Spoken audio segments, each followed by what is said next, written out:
Okay, we're going. All right, ready? Whenever you are. Okay. Hey, guys, welcome back to Topicocalypse, the only podcast on the internet. There are no others. Don't bother researching that. I'm joined here by Brett Cruz. How you doing, man? How's it going? And Gerald Glassford of the established and esteemed publication Pop Culture Cosmos. How you doing, man? It's with you, man. You act as if I'm doing this thing alone, man. You and I are the bread and butter behind the breakfast, the lunch, and the dinner known as the Pop Culture Cosmos. Are we not the dessert, though? No, I'll let Rob McCallum have that. Okay, fair enough. All right, well, we're going to be talking a little E3 predictions. There's a very small video game conference coming up where they announce a lot of games that nobody cares about. Called E3, and we have some things that we're expecting out of it. But first, Brett, what are you playing right now, man? My main focus right now is Destiny 2. They recently had a update and a DLC drop, and a couple of streamers that I watch have gotten back into it, and I had hesitated on buying it, but it was on sale on Amazon, so I bought that plus the digital DLC for what the game would have released at originally. Nice. So I've been doing that. How is that? I'm here, like, Destiny players, they're very begrudged, but that doesn't stop them from playing the game. I think it's it's twofold. I think that everybody expects amazing things from Bungie because they have a love from the Halo days, from the Destiny 1 days, but they're like, oh, they gripe and complain about the littlest things here and there, but it's a constant, like, work in progress. Like, they keep adding new content, they keep bug checking, they keep trying to add new and great things. I think people are nostalgic about the original and remembering how great it was. Well, it took,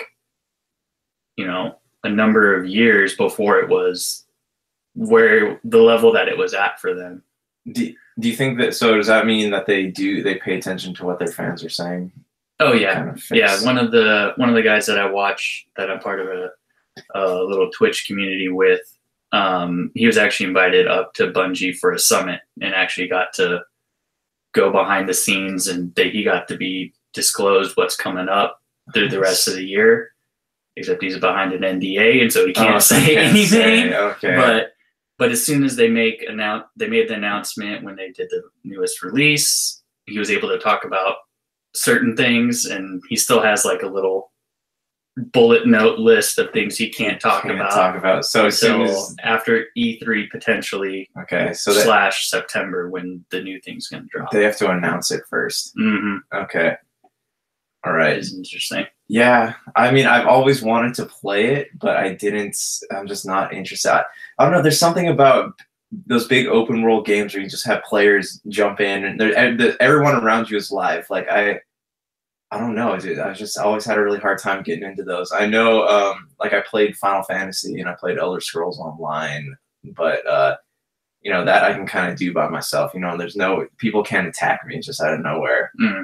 I don't know. Maybe one day I'll pick up Destiny, but I don't know. Gerald, you playing anything right now? I am. I'm going through Omen Sight, which is a nice little platformer / hack and slash deal. Kind of takes me back to a game maybe that would have really been something strong and would have really actually gotten a lot more notice had it been released maybe 7, 8, 10 years ago, because it, simple graphics, simple story, as far as, cutscenes and presentation, but I guess the easy way you can get into it with the hack and slash and the simple platforming makes it something that's approachable to a lot of gamers. But again, because it's not something that's going to be, I guess, just attracted to by a lot of people because it has that type of, oh, this is a game that might have done really well 10 years ago, but in this platform with the battle royale genre and everybody wants cutting edge graphics, that it may not find its niche at this point in time, but it's a nice little game. Plus I'm doing as well, dabbling into some Conan Exiles, which I know you got a chance or tried to get a chance earlier as far as before when it was before it came out.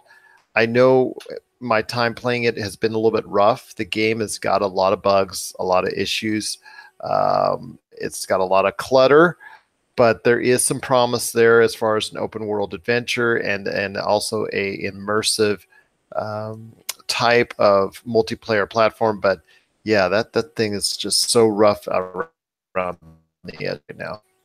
So I heard, I was talking to Eric from the Super BS Gamescast, and he was saying that the game is very difficult. Like when it gets dark, you literally cannot see anything because they're trying to tell you to go to sleep. And then when if you find, like, you know how like in Elder Scrolls when you find like random beds and stuff, you can just kind of sleep in them. Mm-hmm. Like in this one, you can't do that. Like you have to build your own dwellings and stuff like that. And then he was talking about, he just went on and on making jokes about you can make your junk size custom. That is correct. That is an option at the beginning of the game. Plus, also, it does court a lot of controversy with the crucifixion and also as well the slavery aspects of it, because of the fact that Conan himself, the character, is based on him being a slave originally, and the fact that you can, if you wish to in the game, own slaves, I think is something that a lot of people have been kind of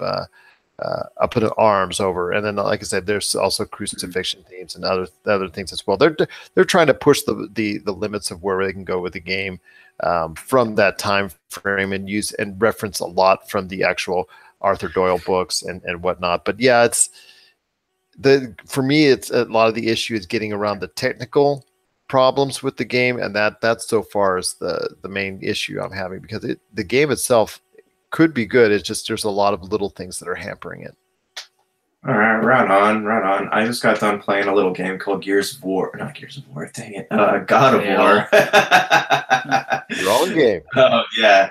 But yeah, my review's up there. You guys can check that out. But either you guys get a chance to play that?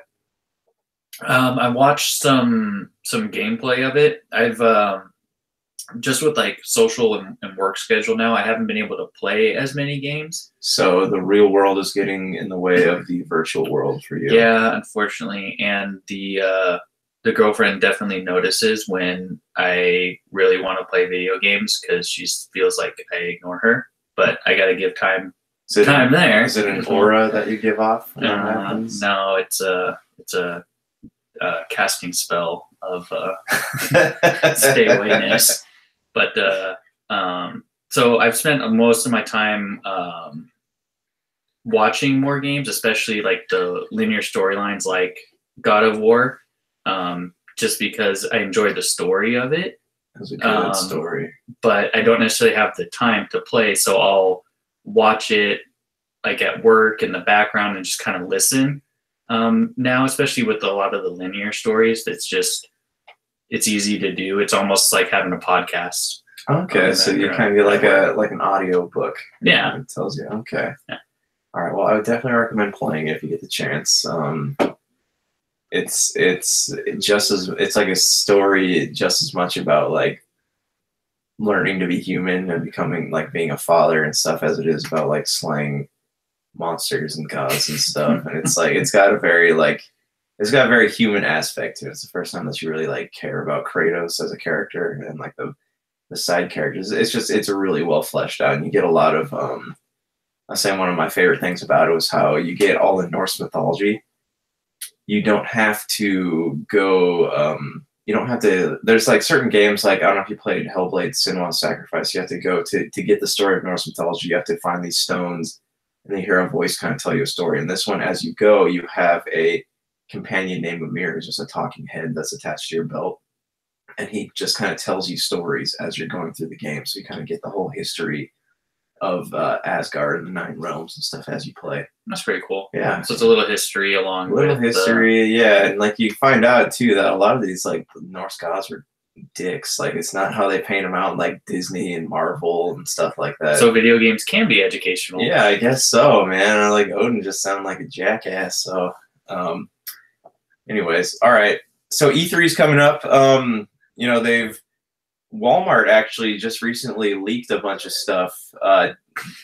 Do you guys have you seen? Did you see that? Was it Walmart Canada? I think it's Walmart Canada. Yeah, and they I don't know. Among the games that they outed was like Rage 2, Borderlands 3, Gears of War 5. And then with the funny thing about Rage 2 being released and whatnot, Bethesda was just going like, oh, shake my head. But the thing was, like, less than a week later, after he got outed, they had a trailer, they had a full presentation going, they had box art, they had all this stuff already that they had coming down the pike that they wanted to release. It sounded like they wanted to have it, shown off at E3 as part of their conference. But yeah, it was just so funny how they magically just, okay, well, thanks Walmart Canada for doing that, but we'll just go ahead and release it anyways. Did you see how Bethesda responded in the tweets to Walmart? Mm-hmm. They were like, "This is why we can't have nice things."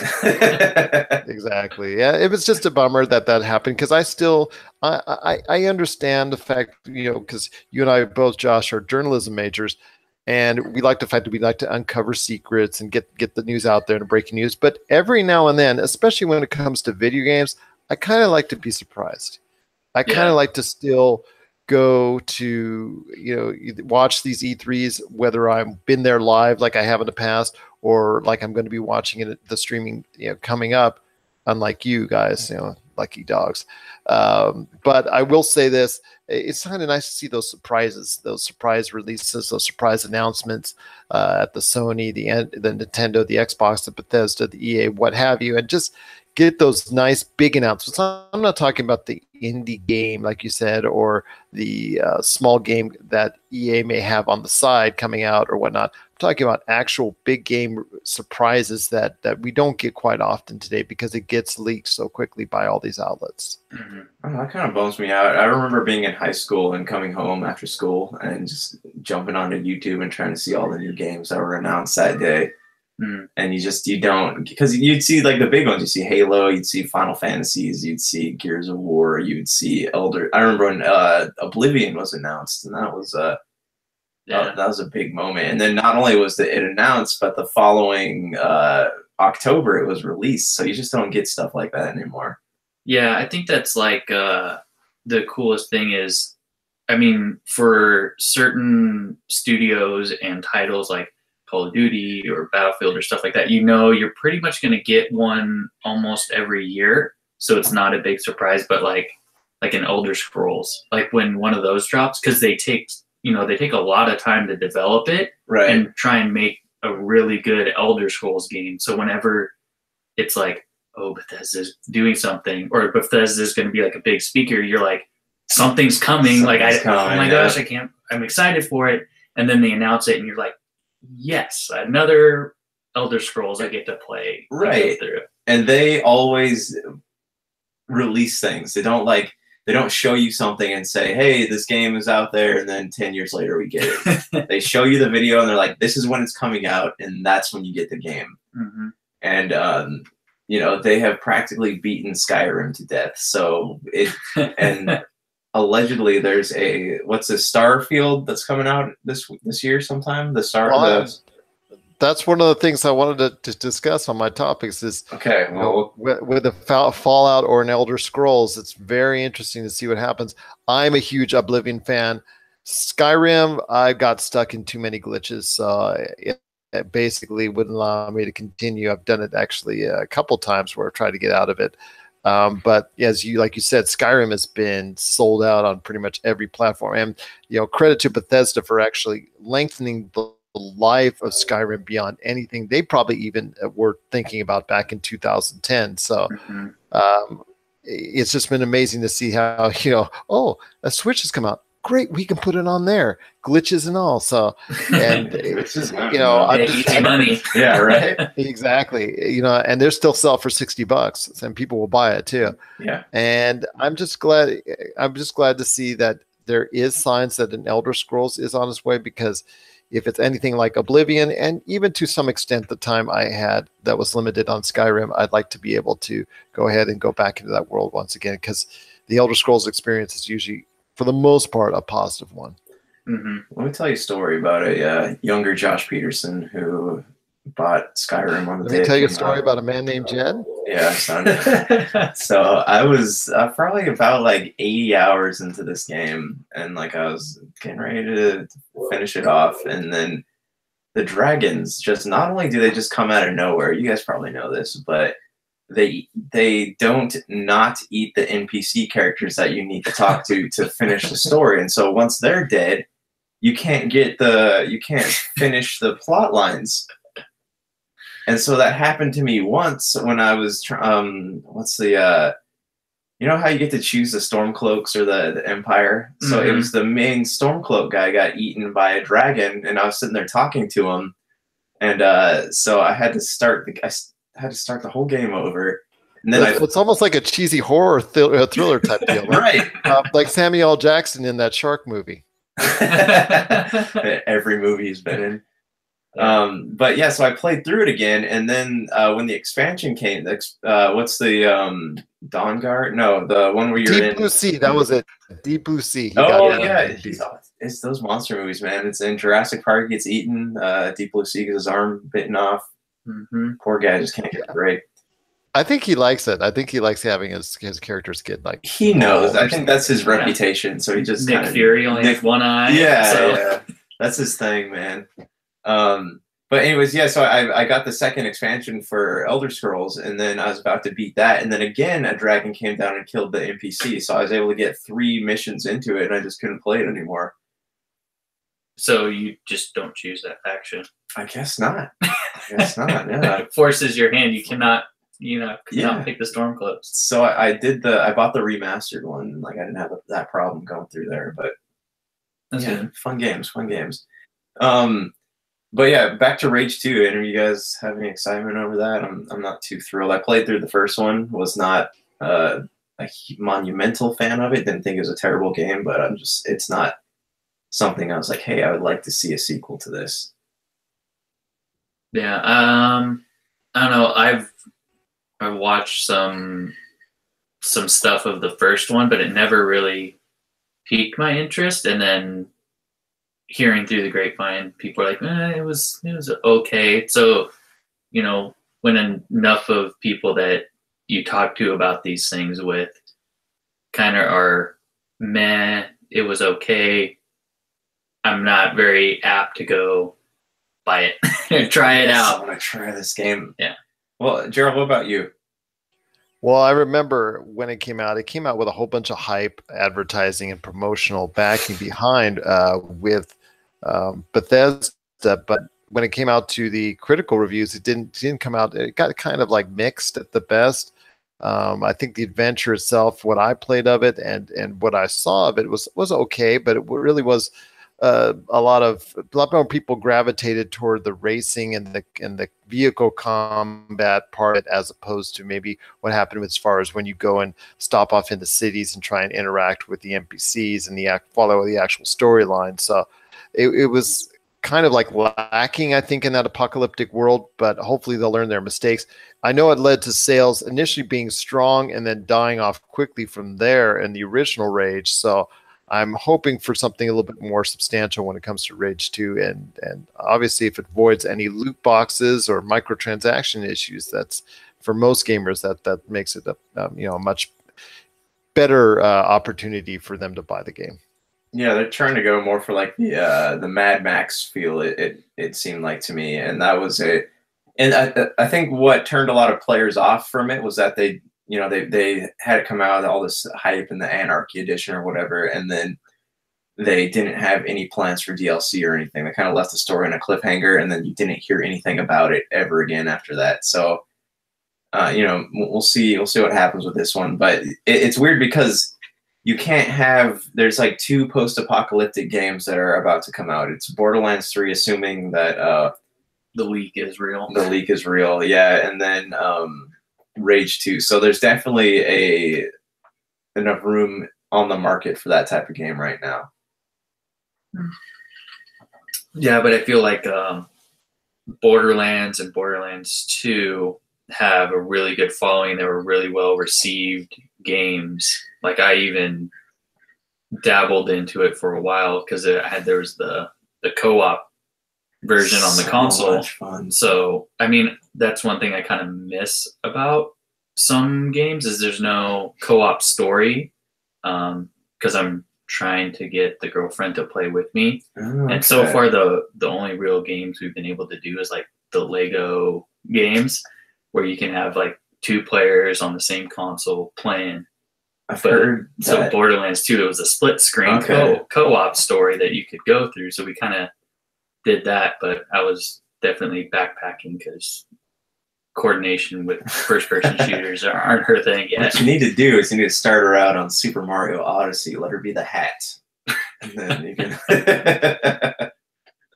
Yeah, maybe. All right, well, let's get into our E3 predictions. Brett, what do you want, man? Tell us what you got for us. For me, my main thing is mostly console games because that's what I play. I don't have a space for my own computer right now. A bunch of freaking nerds. Yeah. 2 ones that have been rumored / confirmed. I haven't been able to double check on them. 2 of them. One is the Division 2. Was very into the first Division. First one was really good. I still play it. It's got a grind aspect to it, which again keeps you coming back to, hey, I want the better gear, I want this, or I want that. But the original Division was kind of meh, but through the DLCs and patches and everything else, they've actually made the Division a pretty good game for those who have kind of stick around. So I think they have a good base for a second one.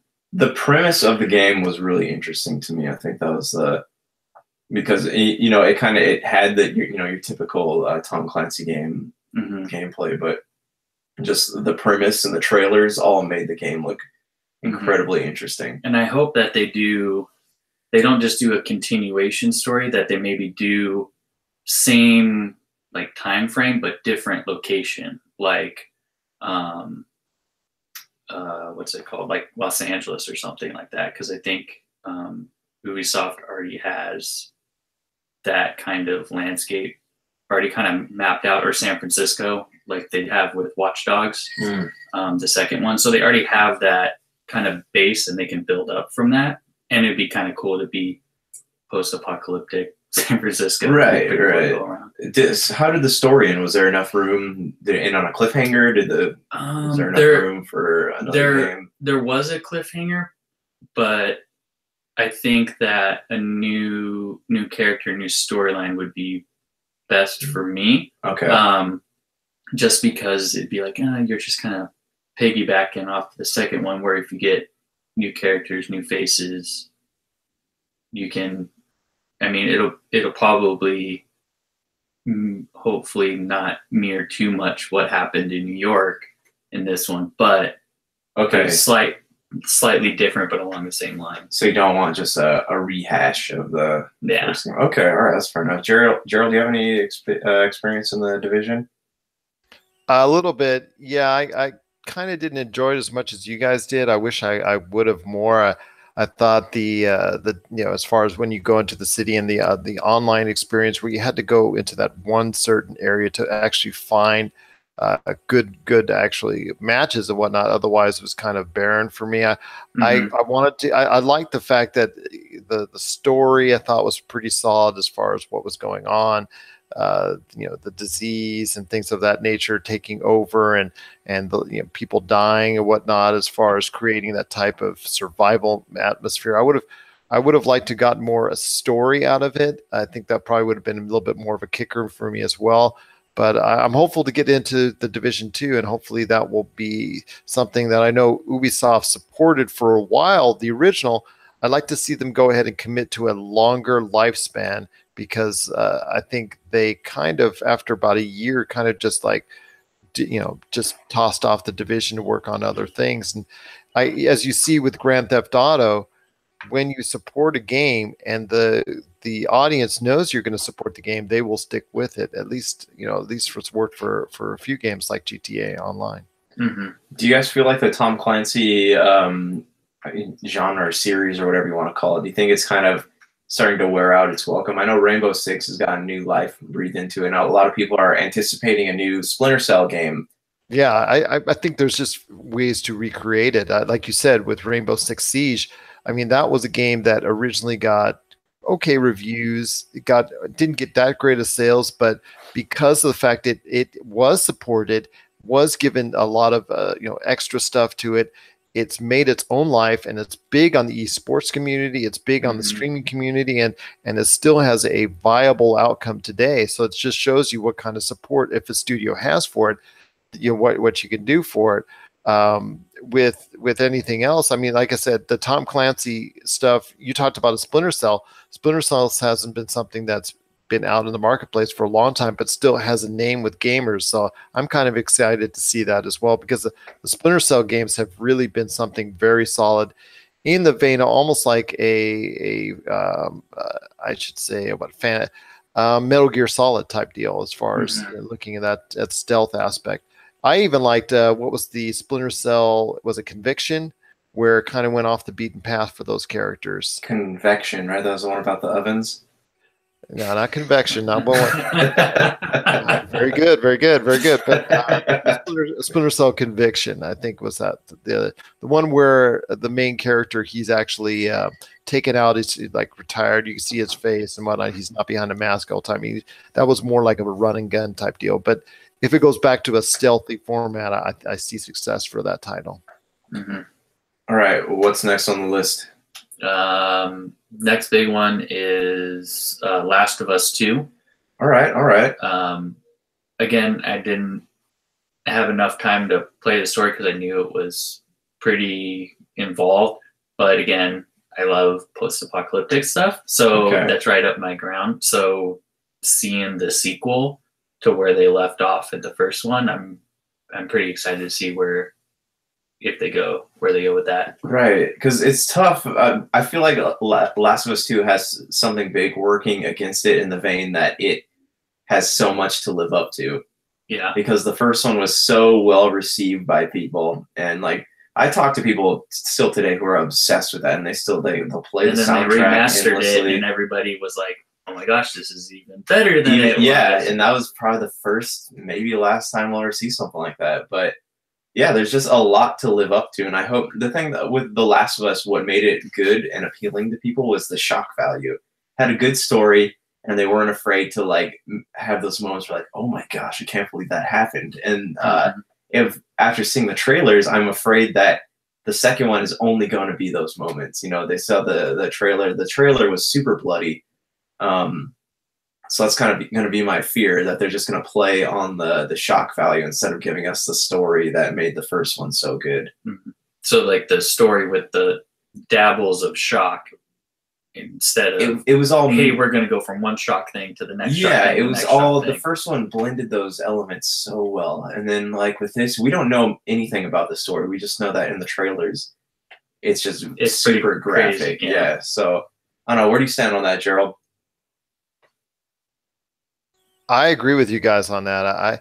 I kind of really got into the first one, not as much as obviously the Uncharted properties that Naughty Dog has, because I know Josh, you particularly know the affection I have for the Uncharted series, but I thought The Last of Us was a great deviation from what they were doing with Uncharted. I agree with your assessment, both you Josh, and especially you, Brett, on your thoughts with The Last of Us. I'm kind of excited to see where they can take this series ahead. I think it's now Naughty Dog's main entity now that they've kind of put Uncharted on the back burner. So a lot is riding on Last of Us 2 to be something special like the first one was. And if Naughty Dog wants to keep its prestige as one of the top 2 or 3 studios on the planet, then it's going to have to really rock it big with Last of Us 2. Yeah, because I mean, I don't. As of right now, I don't know what else they got going for them, what they got planned. Well, I'm sure they've got something on that they haven't discussed, but I think they're going to give. And you and I have spoken on this on our show as well, the Pop Culture Cosmos show, that they're probably going to give Uncharted a rest, a retirement for maybe about 5, 7 years, 10 years, and maybe it may come back with something else then. But right for now, I'm sure they've got something down on the pipeline as far as they're a large enough studio that does quality enough work to that they can have two entities that they're working on at the same time that both have great quality. So I'm just looking forward to seeing Last of Us 2 and seeing what else what the studio can create. Let me ask you guys this: do you think that Nathan Drake is going to be making an appearance at E3 in some fashion this year? Not unless PlayStation All Stars comes back. Yeah, I mean, it'd be interesting to see. I'm sure we'll see it maybe 2 or 3 years down the line. Somebody will pick up the Uncharted franchise in some way and continue it on. Yeah, I hope not. I hope if anybody gets to keeps it, it's Naughty Dog. I hope Naughty Dog is the one to revive it. I hope not any other studio. And I understand there was a studio, the Vita version, and long live Vita. It's now dead or the doornail now as of this past week. That I know other studios have touched on and handled certain other outside aspects like a Vita game, also a mobile game, whatnot. But I would rather not see anyone else but Naughty Dog touch a main version of Uncharted if it were ever to come out again. Yeah, because you got a really loyal fan base with that one, and I think if someone other than them tries to take it on, it'll lose some of the essence of what it is. Yeah, that's because true. It's a different studio. There's different minds that are and hands that are involved with it. Yeah, I feel like they're in a unique position too because they set it up. If you played the chapter after the credits in the last one, they set it up to where Nathan Drake has his daughter, and you can kind of do a whole Gears of War 4 type passing the torch. Mm-hmm. And it's also the lead from that point on would be a female character, and that's what everyone wants in video games right now. So they're kind of in a great position. So I think it'd be foolish to sit on that for too long. No, and I agree with you on that. And Nathan Drake could end up being like the Sully character out of it. So being the mentor type deal. And yeah, more Hawaiian shirts. Exactly. There you go. But anybody outside of Naughty Dog touches it in that fashion, I would highly be skeptical of it because Naughty Dog has been able to not only produce outstanding visuals for the game, but also quality stories for it as well. Mm-hmm. Well, here you go. Red herring. Microsoft purchases the rights to Uncharted and releases them all on Xbox One. Yeah? No? Any takers? No? Unless Sony started a fire sale, I don't think that's good. All right, what's next on the list? Let me see. Two ones I haven't really looked into much. New Battlefield. What they're going to do with that? They're supposed to have a release or a teaser video or something soon, I think before E3. So I don't think they're going to be doing it at E3, but I'm sure they're going to have a booth or something out there for people to play. And I'm wondering if they're going to follow in with the Call of Duty franchise, who's going to be getting into the VR stuff. Don't even get me started on that. How do you feel about that? I don't like. I initially liked BRs, and now I'm over it. Just getting beat to death. Because here's my thing. But the AAA studios, they're gonna do it. They have the manpower. But okay, what makes the battle royale genre so unique is that they're done mostly by smaller developers. And so, like, if you have something like Fortnite or PUBG that's proven to be successful and fun for players, and then you have to go over and play a Call of Duty Battle Royale, which is just, you play Call of Duty, you want to play team deathmatch, you want to play objective-based multiplayer. Mm-hmm.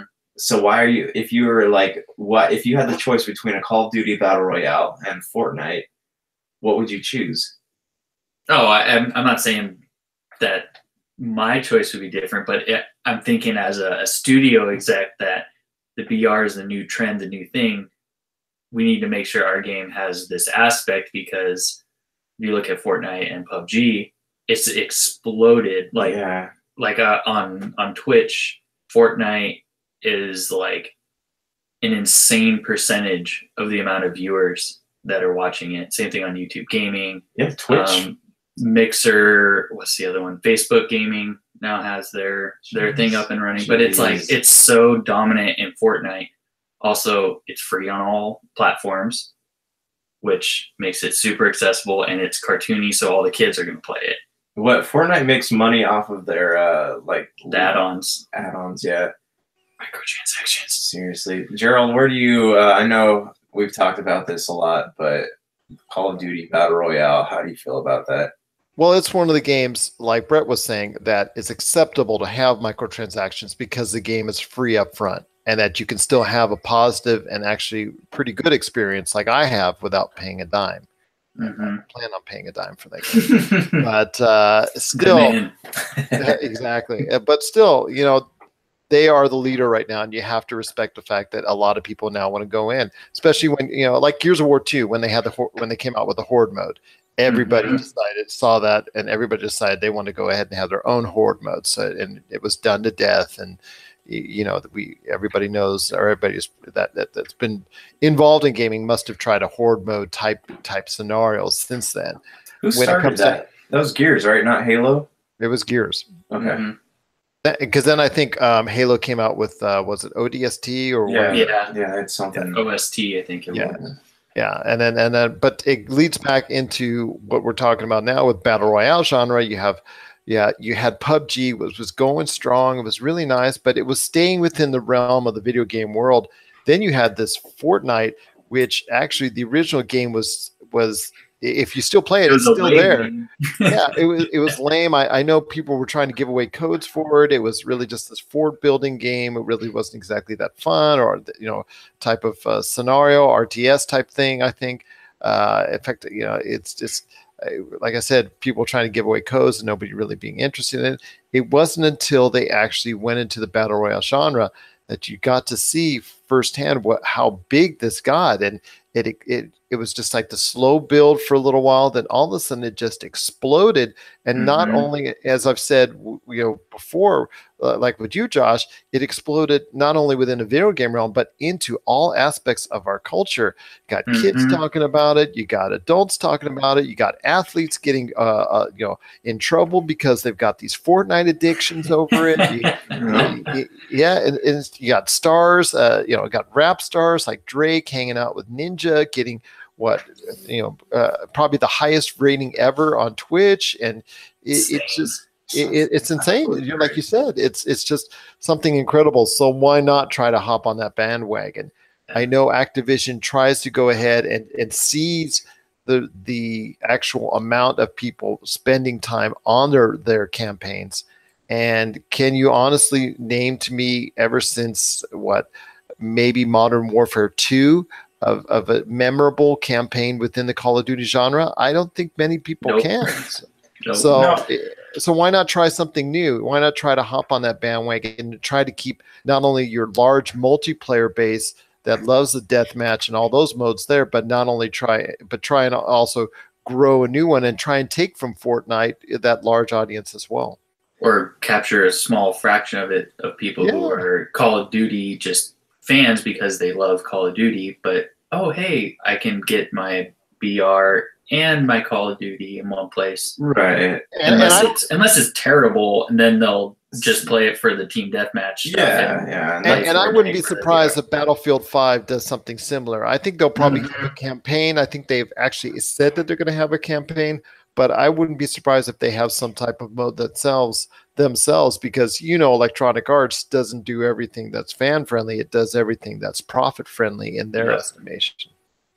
Bunch of jerks. Yeah. And I really like Battlefield 1's campaign. The stories, they're really good. They usually do pretty good stories. They're really well written, a lot of those. So I'm hopeful that they'll still have a good story, a good campaign, which usually is what I play through first. Like, some people just buy Call of Duty. Like you said, the story has been very subpar the last few iterations, so people just buy it just to go play multiplayer. They don't play the campaign. And they see the stats. They have the stats right there in front of them. So if that's what they see, and everybody loves the zombie modes and the multiplayer, why not add another aspect that maybe people will latch onto and keep Call of Duty At least because they're starting to slip. I mean, they're still very popular. They still sell in the top 3 of console sales every single year, but everybody notices that there's a slippage from their height of their success just what 3, 5, 7 years ago. Now, mind you, I like I said, Call of Duty, some of the campaigns have really appealed to me. I love the original Modern Warfare one. That was just truly an awesome experience. But it like I said, it's all about the money, all about the dollars, all about retaining a player base, and if that's what's going to do it, you gotta accept it. Yeah. For me, I feel like I make fun of Call of Duty far too much for someone who doesn't actually play it. But you have on our show. I played. Well, okay. So what was the last one I played? I did Call of Duty 2, Call of Duty 3, and then Modern Warfare. Those were the ones. And then I think I got bored and played through Ghost, but that was only like a 5-hour campaign, so it wasn't really like troublesome in any way. But no, this is the thing. Call of Duty, they're taking a huge risk doing a battle royale mode and having, because like you said, it took Fortnite how many months or years or whatever to get that formula right. And so you have Call of Duty just trying to break into that market. And then people, I think, with Call of Duty, they like the option to have the single player if they ever want to go out and do that. But again, it's just it's a multiplayer only game. So it's and with this, and then they come out with another one. What's the point in just buying a new multiplayer game every year? Why can't they? You're going to get a lot of bad will towards fans, I feel like, who are going to be like, why can't you just update what we're already playing, Just give us a patch or like a DLC for BR World War II or whatever the current Call of Duty or a Black Ops patch. Exactly. And so why you get to the point where you're like, why am I paying $60 for just another round of multiplayer that's almost exactly the same as the last one? But you have anything else on the list? Last one I'll briefly mention in the nostalgia of Final Fantasy RPGs, Kingdom Hearts. Okay. New one coming out. I played the first one and I didn't finish the second one, but I worked through it enough, and I don't know, it's Final Fantasy and Disney. I don't know what could go wrong. Yeah. I don't know. I like it because it was simpler. It wasn't as intense. It wasn't quite as I'm trying to think of the word in comparison to Final Fantasy. Final Fantasy X has gotten kind of intensive, especially for someone who kind of plays slightly more casual like I do. Kingdom Hearts was cool to kind of pick up, again, cartoony, like Fortnite. Easy, accessible for a lot of people. Yeah, so you're not a fan of the newer ones? I am. I don't. I know how many hours it's going to take to get through it, and I'm very ADD when I play the game. And I start doing side missions and everything else, and I start stepping away from the main storyline. Yeah, which is a cool thing about some of the open world games, but it really gets me into trouble. If you, like Final Fantasy 15, they do a better job of making the side missions more compact. And you can go to a town and they'll have maybe like 10. So I think it totals up to like 70 side missions, and they're like, they usually take less than 10 minutes each. Okay. And if you do all these, by the time you get to the game, you're strong enough to just kind of go through it, but you're not so overpowered that it's easy. It's just it's less challenging than it would be if you weren't. Okay, that's cool. With Kingdom Hearts, I was looking up the director of the game, Tetsuya Nomura.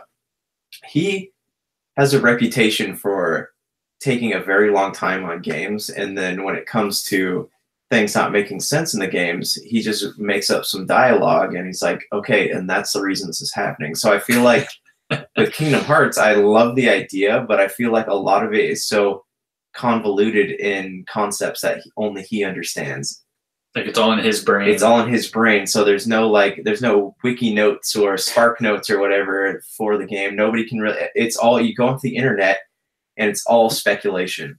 Yeah. And everyone, there's like big arguments on like Reddit and stuff like that about what these things mean in these games. And it just, But I think that's kind of a cool thing about it, that it is open and everybody debates, because then people are talking about it. true. I just like, I don't know, I want something that makes a little more sense. I like the game. I like playing those games, but it's like, I don't know, it's just weird to me. And he was originally in charge of Final Fantasy 15 because he's just known for taking forever to do anything. And he's currently, Gerald, he's in charge of Final Fantasy 7, the remake. And so you have noted on more than one occasion. yeah, that just kind of irks me because I'm going to be probably in a retirement home by the time I get to play it. And I will be 6 feet under. Yeah, I'll come by your grave and put a PlayStation on there for you. Oh, that's awesome. You're all heart, man. No, but did you see they said we're going to get a release date announcements next week? I think the news article said. For the remastered? No, for Kingdom Hearts 3. Oh, okay. He said there's an article that popped up this morning. I can't remember. Let me ask the Google what it was. Kingdom Hearts. Sorry, guys. Kingdom Hearts 3. Yeah, so allegedly the release date will be announced at E3. So there you go. At least we have a release date now, so we don't have to, whether or not that's it's going to be polished. 6 months, polished in 6 months from now, or still I say 5 years. I say fall of 2019. You think so? Yeah, Another year out. I feel like 2020 will be the earliest that we get to play it. Maybe, yeah. If fall of 2019, they'll just delay it into 2020. So I think eventually, yeah. Right. I think they're trying to outdo the record of The Last Guardian. I'm totally convinced that they're trying to. Okay, how long did it take The Last Guardian to get to shelves? Okay, maybe we should. Okay, if we just go ahead a couple more months, we will beat that. Yeah. Their Last Guardian was in development for a long time. Yep. All right, you got anything else on your list? Those are the main ones for me. Okay. That's covered. Gerald, what do you got, man? I know we've talked about some of these, a couple of them. Let's go down the list here. Well, I know you talked about Gears of War 5. You let it slip. Actually, Walmart Canada let it slip. Gears of War 5. I'd like to see something new from the Halo world as well. I'd like to see something announced there because Xbox as a whole, of the three major console makers, they need the best performance at E3. And they need it now for the past 2-3 years because outside of Halo, Gears of War, Forza, they need something more in their itinerary and their shelves to provide consumers with maybe a rehashed Fable or something that they need a lot of more Xbox IPs. Yep. Do you the guy? So Phil Spencer's been on record as saying that he's aware of like the new IPs and the need for AAA titles, and he said he's going to be working on that. But the guy that was in charge before Phil Spencer, he didn't like video games. Like he didn't care about the Xbox at all. And I think that's what happened when we kind of fell into that slump. Is they weren't putting funds into anything. We got mediocre games like Recore. It just wasn't they didn't have the right person in charge. And then Phil Spencer got put in charge. Now he knows that the problem's there, but it takes so long to develop games now. And I think that. And I agree with you on that, but Phil Spencer's been in the chair now for a while. And Sea of Thieves came out, and that, you thought, okay, maybe this could be the revival of Rare Studios, which had such a vaunted name and reputation back in the 90s. And Sea of Thieves has been very underwhelming. I think probably the best you could say about that is one of the most disappointing games of the year. And they just, State of Decay 2 is coming out very soon, and that, it looks like, from all appearances, especially from a critical standpoint, is also going to be a big disappointment. So we need to see more out of Xbox. He's been in charge now for a while. He understands the need, and he's very gamer friendly. I will give him props for that. He's very complimentary to the other console makers as well. But this issue's been something ongoing now for a while. This is not something now that's been in 2-3 years to making. This is something that's gone on for 5-10 years now, that they had this vision on where they want to go. They're great with as far as the hardware is concerned. I still think the Xbox One S is the best valued console out there on what it can do for the money by far. Sorry to the Switch, sorry to the PS4. The Xbox One X is probably the most powerful unit out there, even with its hefty price tag. But be that as it may, you still don't have the games to support it. Never had really the games to support it, and you need to start focusing on that aspect. But we've been talking about this forever. This has been an issue now going on. Phil Spencer's been in the chair now for several years, and I don't see a lot yet to show from it. And that to me is surprising because as you've talked about, there are indie games now that are reigning supreme. There's studios out there like EA and Activision and Ubisoft and more that are able to produce 5-10 games over a 2-3 year span that people will at least look at, at least play for at least a little bit. And Xbox doesn't seem to get that. And it's not because of a lack of funding, because, you know, they have that little Windows thing that they have on the side that they kind of make money off of. So you cannot tell me that it's a funds thing. It's an issue with organization. It just comes down to just, do you want to commit yourself 100% to the video game marketplace?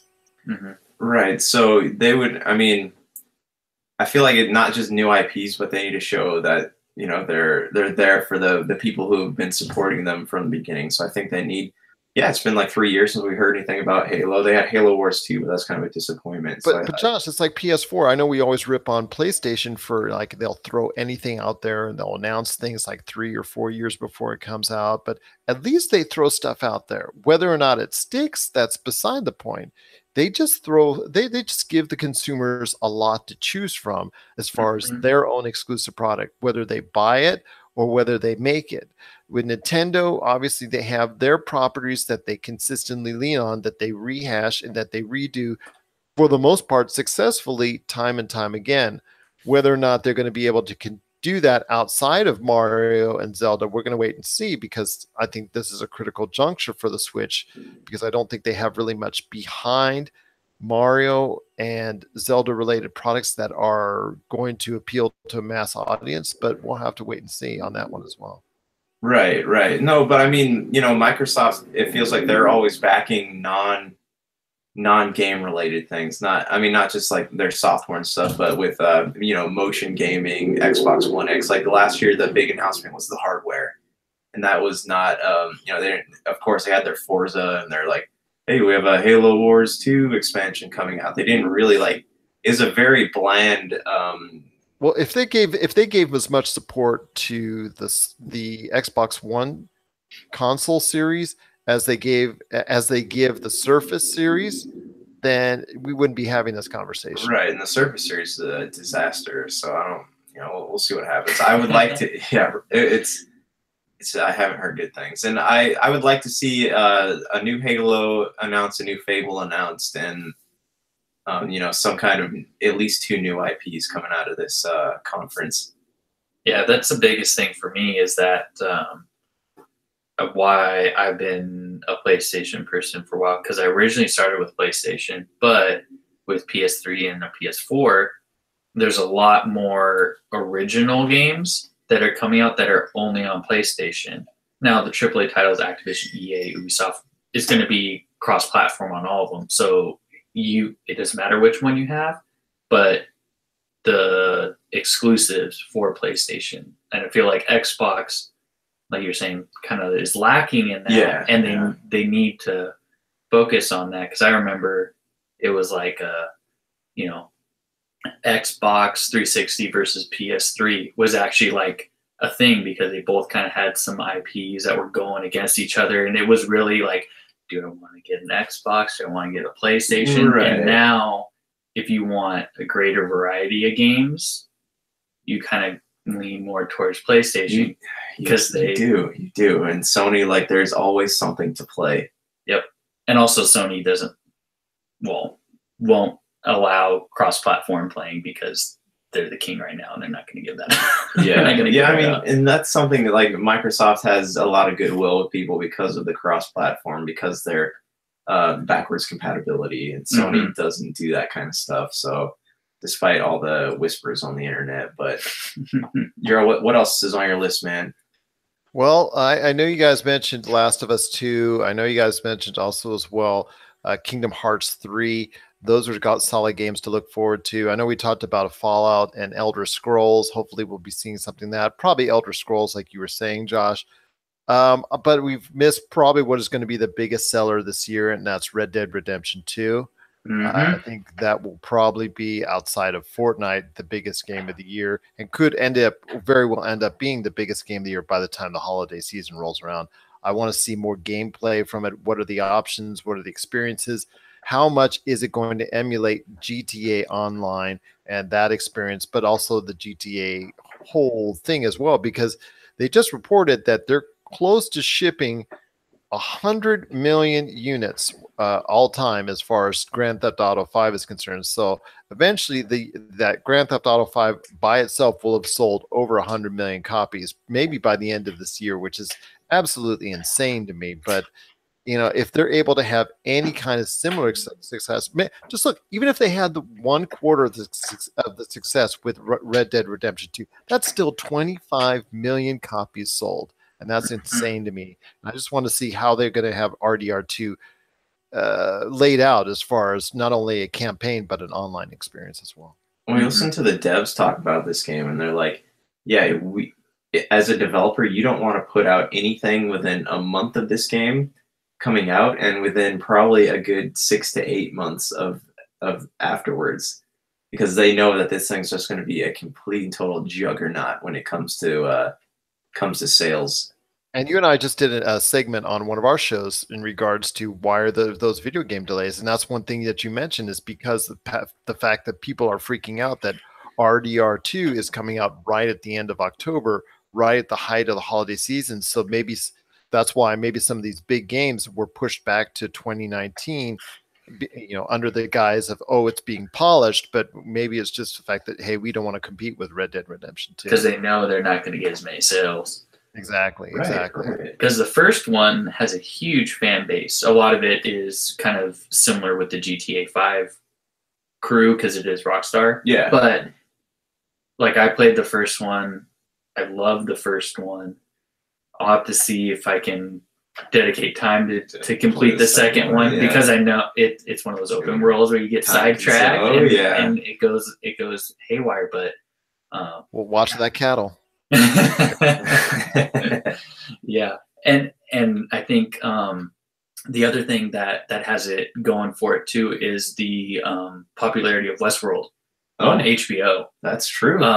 The whole West, like modern people going into the West and experiencing a Western style theme that's from the 1850s or whatever. That's a good point. That there's people that may not necessarily have, or that are younger that don't know the old Red Dead Redemption or didn't play it because they were too young or their parents weren't ready for them or whatever. Red Dead Revolver. Yeah, that's what I was going to say. If you played Red Dead Revolver, that was really, that's really something. I think what everyone actually wants is a gun to. Oh my gosh. But no, I agree with Brett. That's a great analysis. I can't agree with him more on that. And if they're as you love to say, millennials are out there that are familiar with millennials. Exactly, Westworld type scenario. I'd love that show. They may draw in that audience even more. That's not playing Fortnite or something else. Yeah, exactly. First, they're stealing Game of Thrones from us, and then Westworld. Cowboys aren't even cool anymore, man. I'm gonna go listen to my Mumford & Sons album. No, I mean you're talking about Grand Theft Auto. I don't think that this game's gonna be like Grand Theft Auto, because I think that it's limited because the fact it's the Western genre. That's a genre that has a limit on and a cap on what it can do. But like I said, even if it does 1/4 the business, 1/2 the business, you're still talking about one of the biggest video games of the last decade in 50 million sold. Yeah, how many games out there, how many developers and publishers would just backflip, would just kill to have that type of success? So I don't think they're expecting a GTA 5, because GTA 5 is so successful because it reaches on modern. It's a modern game dealing with modern issues. Futuristic things into modern, yeah, really easily. Where, like you were saying, Western's very time constraint. Like the biggest innovation you could do is like a Gatling gun or something. Like that's like carriage. Yeah. Or maybe like the first steal a jet or a helicopter or something like that. Yeah. Right, you can't get over the top. And Grand Theft Auto is kind of a game designed for I mean, it's not designed for modders, but the modders kind of took it over, and I think that's why it does so well. Our else next on the list, man? What do you got? I got one more main one that we really haven't talked about. Actually, well, I'm going to let you talk about the Switch, because I know there's a lot of Switch stuff you want to talk about, Super Smash Brothers and the like. I want to talk about what EA is finally going to do with Anthem. That's been talked about. We've seen a nice little trailer for it, but BioWare is not high up on my food chain now after being one of my favorite development studios of all time with the Mass Effect series. And you know how much it hurt me, Josh, and I know how much it hurt you when you played it through Mass Effect Andromeda, that atrocity, that train wreck, and seeing where the series and how far the series has fallen, and them not addressing anything at all in regards to repairing the Mass Effect series, which deserves a lot more love. So I'm curious to see where they want. They're putting a lot of stock into this Anthem game, and I want to see where it goes. And they better show off something impressive on it for E3, or otherwise, it's really, when it comes out in 2019, early 2019, it's really not going to be something that a lot of people are looking forward to, because they'll still have that stigma of what happened with Andromeda. They'll have the bitterness of let down and go. And plus, do I really want to? Don't want to invest. Yeah, and plus, like with the announcement that the new Dragon Age is going to be one of those, what are those? You call them something experiences, as you keep changing the game as it's out, and you keep putting more stuff. It's not like a complete. It's not going to be a complete game, so I don't think there's a lot of people who are too happy about that. But well, take a look at No Man's Sky. No Man's Sky was, like you said, one of those incomplete games when it comes out. 2 years later, after the games come out, they're adding more and more to it, and when they finally add that multiplayer, long promised multiplayer component to it, it might actually be a game a lot of people might be interested in, but it's 2 years later. So it makes it, they just need to go ahead, focus EA on trying to be more gamer friendly, because obviously they had the deal with Star Wars Battlefront 2. They've had the deal with Mass Effect Andromeda. 2017, not financially, because financially it was a great year for them, but in a visibility standpoint, they need to focus on trying to be more gamer friendly for their long term, and going back away from what they once were when they were the most hated company in America. I just think at this point in time, you need to go ahead and affect trilogy reimagining food for.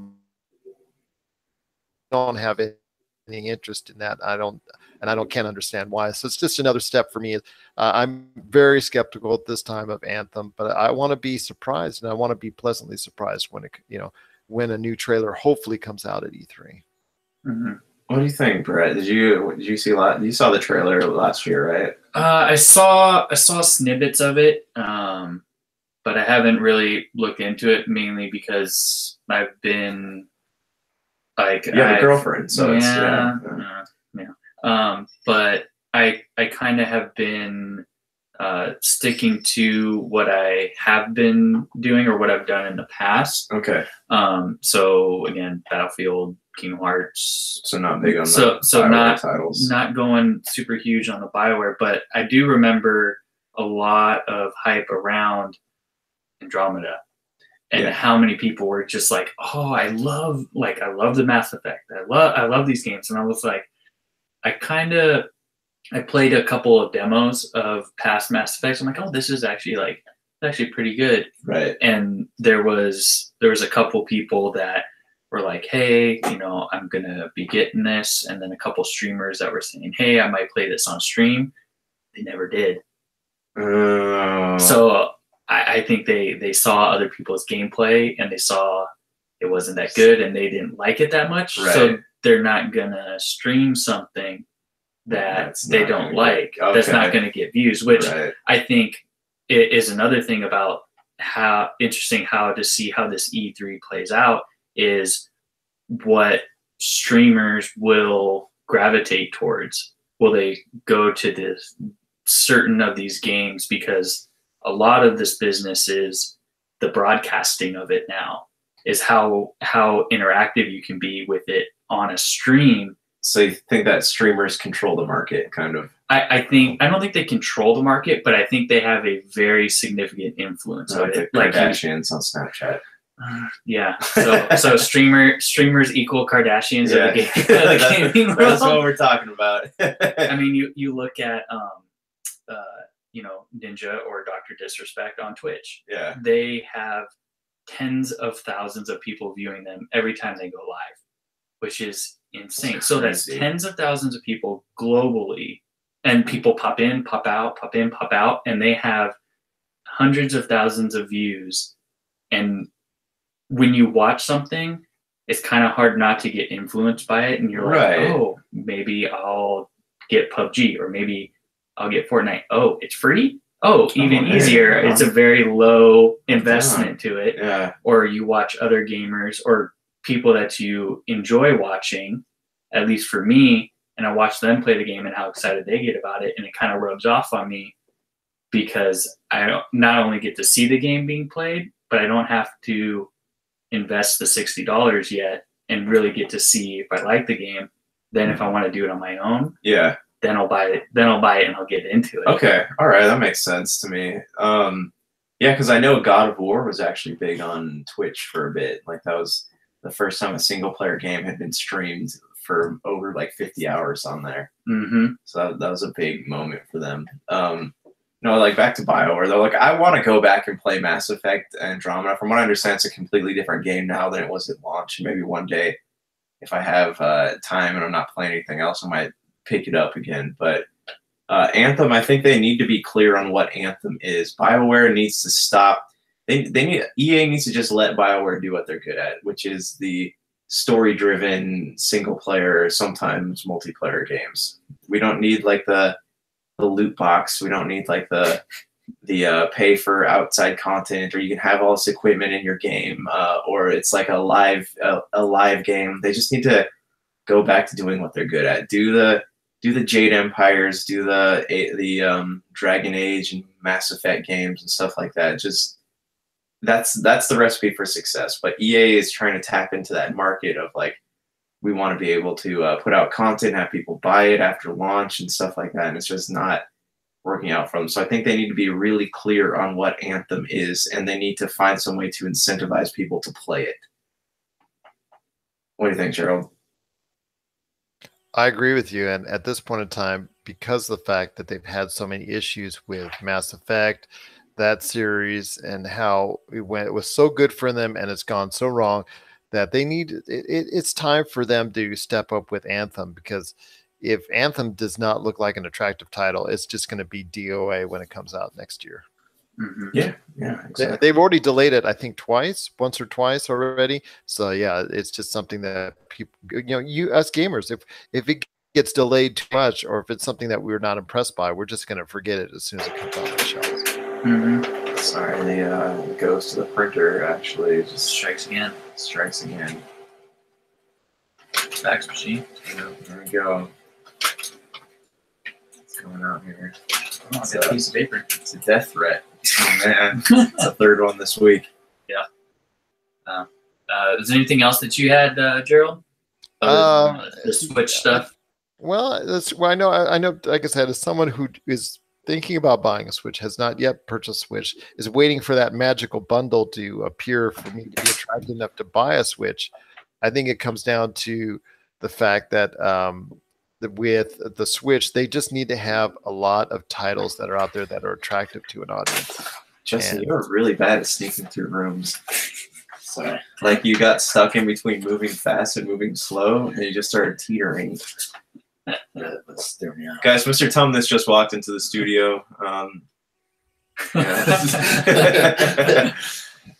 Well, I will say this. I know we got a Super Smash Brothers. That's a reimagining of the Wii U game. Is that correct? They haven't said yet, and that's because it has Splatoon characters in it. I know they're banking on that pretty hard, so they haven't really like said anything about that yet. So we'll find out at E3 hopefully. You know, I've never been a big. I like to play Smash, but I've never been like a huge Smash fan, I guess, because this is the first Nintendo product I've actually owned besides a Game Boy. But I just think they need more properties themselves. Like Xbox, I think they have a lack of quality depth behind it. Everybody says Metroid, Metroid, Metroid, Metroid. It's so beloved, but when they bring out a new Metroid, does it really sell?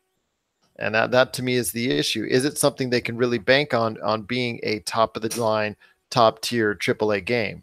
So you know the choice is yours as far as something outside of a Mario and Zelda.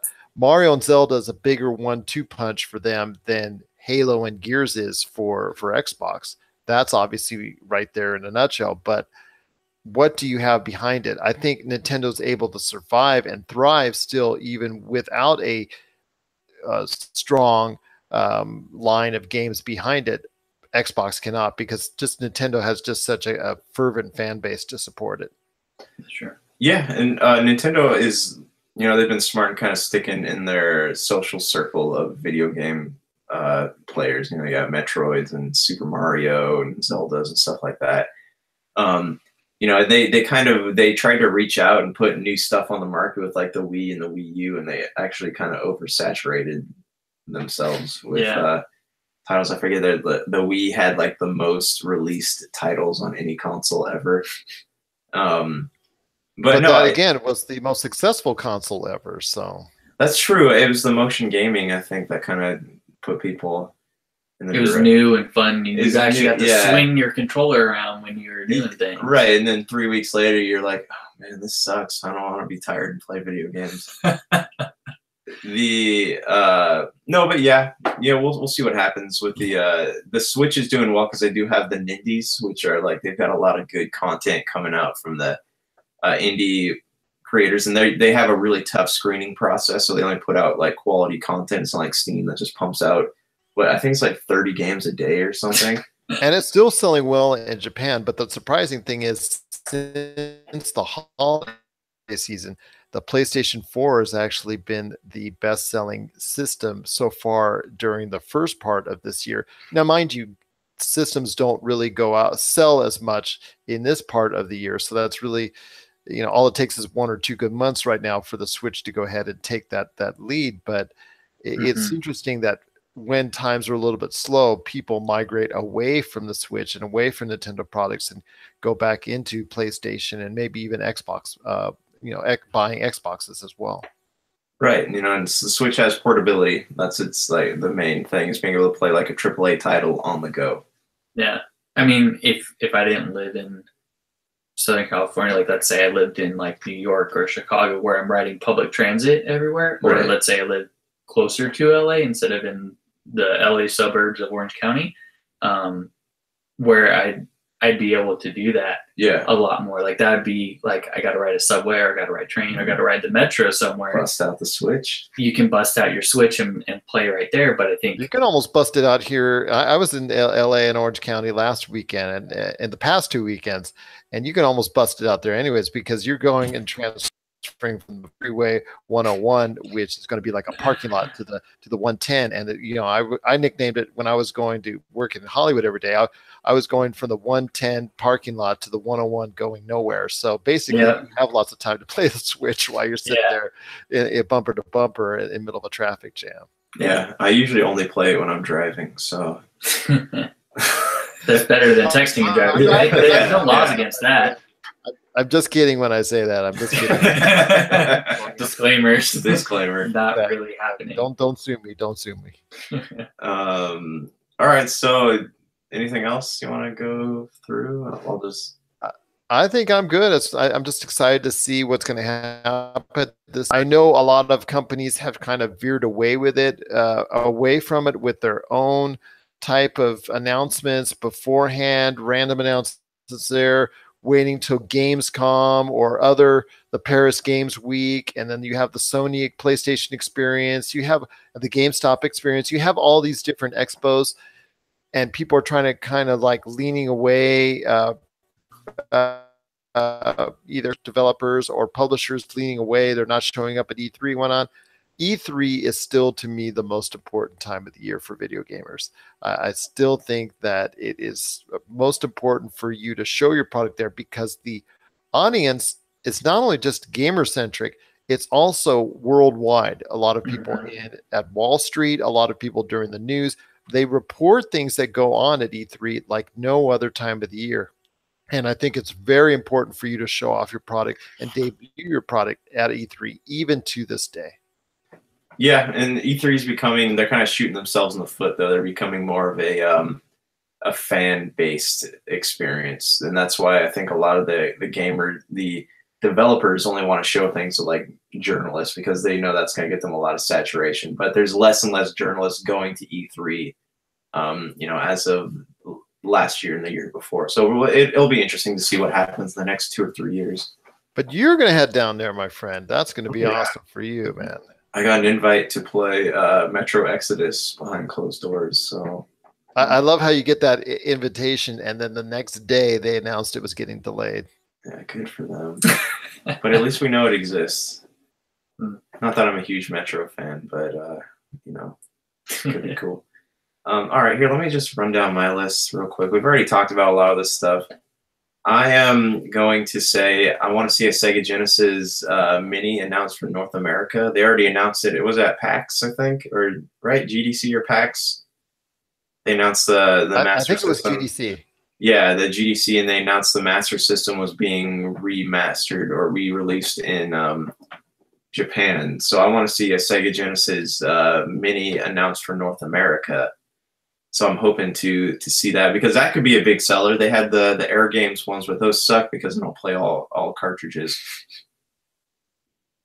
All right, what else do I got here? Remedy's new game. It's currently titled P7, but I'm hoping it's a new Alan Wake game, because they have, for some reason, not treated that franchise with the love it deserves. Did you ever play Alan Wake? So you're a writer, and you go up to this mountain town, and you're there to get away, unplug, write your next book. And you end up in a war with these shadow people. And so the only way to kill them, you have a gun, and the only way to kill them is to shine light on them. So you give them form by shining light on them. The game is terrifying, but it is so well written. And even Stephen King praised it. So, you know, if he's praising something, the story's pretty good. The story's pretty good, because he's a pretty big cynic. Break out your flashlight. Yeah. So it's I'm hoping to see that. Randy Pitchford, I hope that he's just being an idiot and they're actually going to reveal Borderlands, because I feel like at this point the fan base for Borderlands is wasting away, or their goodwill towards the game is wasting away. He said he was very vague about whether or not it's going to show up at E3. He said some weird like magic trick comments, but I think the fans need to know that it exists, and they need to know that's not going to be microtransaction driven.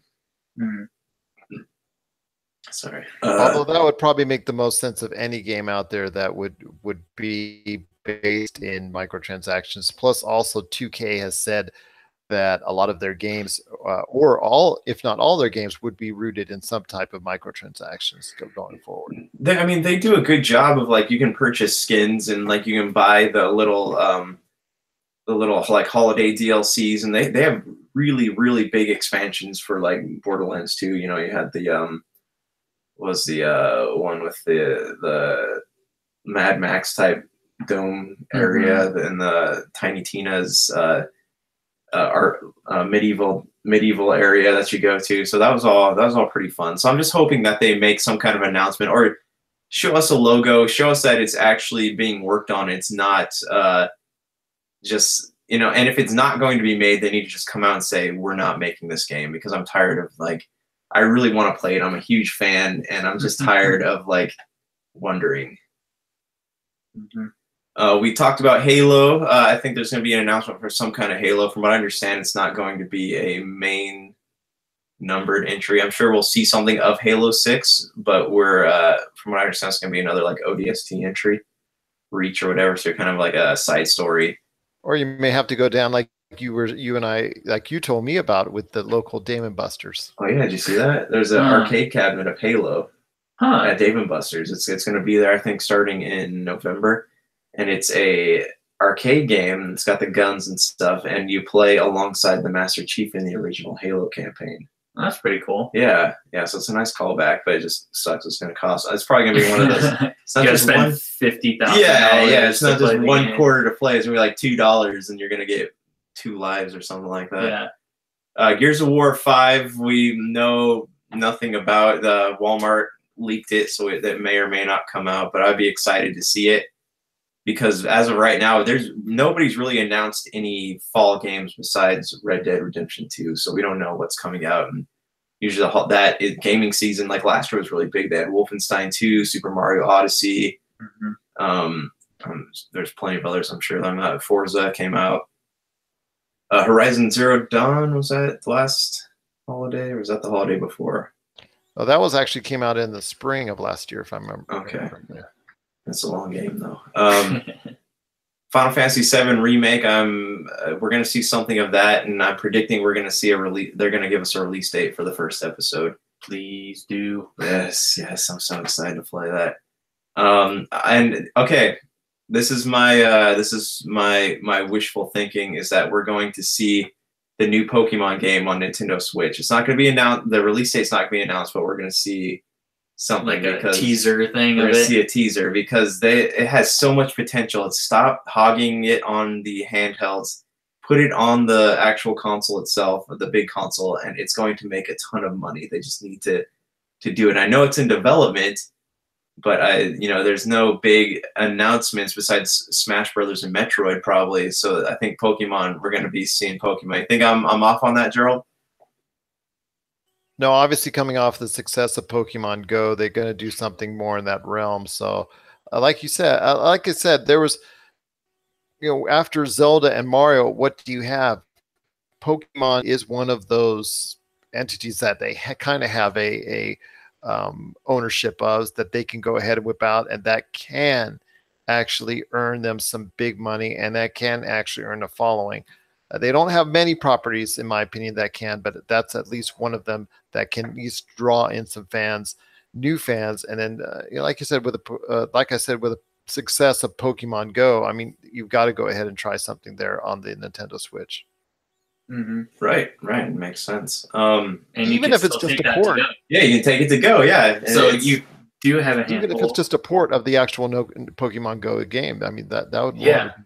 This is what I'm predicting. I'm predicting that Nintendo is going to slowly start phasing out like 3DS, 2DS, and they're going to start making their experiences all on the Switch.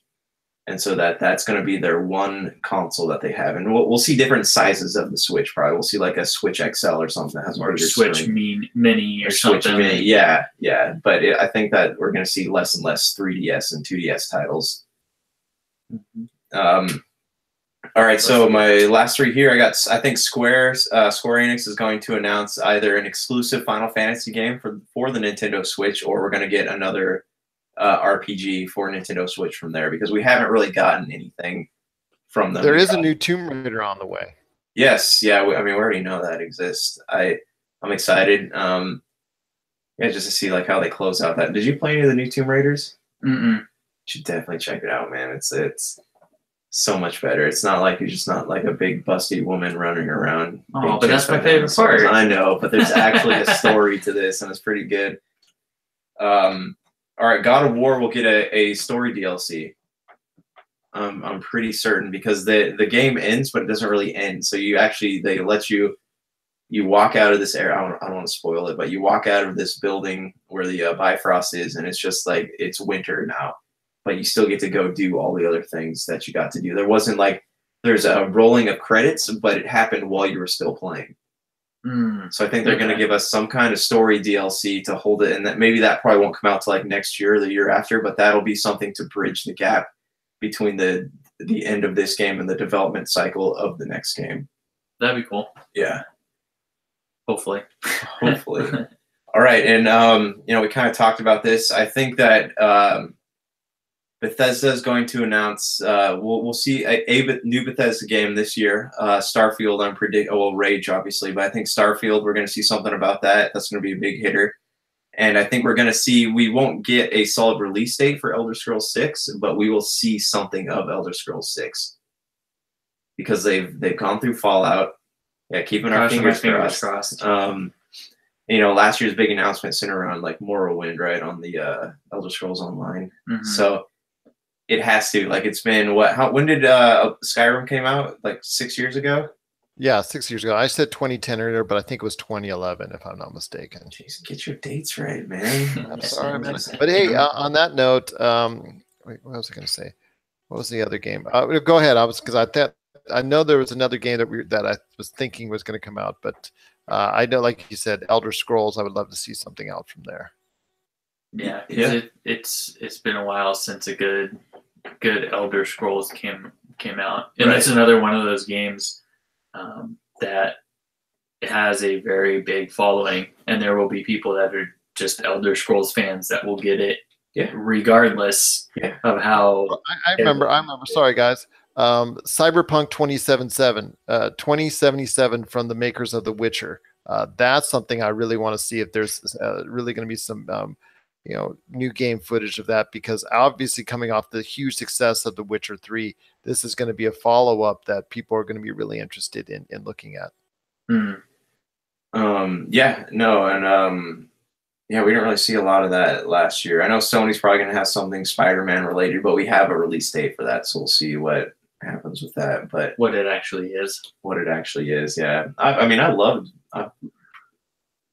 haven't had a problem with many of the Spider-Man games, even the old ones on PlayStation, where you're just shooting webs into nowhere and swinging off clouds and stuff. Like that was fun. I think that what the Cyberpunk game would be good, because I really liked the story of Witcher. It was really, it pulled me in really, really well. Yeah, and I'd like to see something off of that. Their campaigns are so massive. It's a little ridiculous, but there's not a whole slew of games that are like that. Yeah. So it's in its own category in that. So it's original, which is something to grasp onto, where everybody does VR, everybody's doing this. Right.